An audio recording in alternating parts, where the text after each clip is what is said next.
वाह, खाने की खुशबू तो बहुत अच्छी आ रही है। आज सब कुछ छोटी की मनपसंद का बन रहा है। अब देख क्या रहे हो, जाओ जल्दी छोटी को स्टेशन से लेके आओ।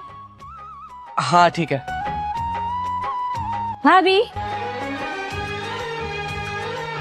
कैसे आप? मैं ठीक हूँ, तुम कैसे हो? मैं भी ठीक हूँ। तुम बैठो, मैं पानी लेके आती हूँ। ठीक है। भाभी ने तो सब कुछ मेरी पसंद का कर रखा है। ये ले पानी। भाभी आप तो बिल्कुल नहीं बदले, आपने मेरी सारी छोटी छोटी खुशियों का ख्याल रखा है।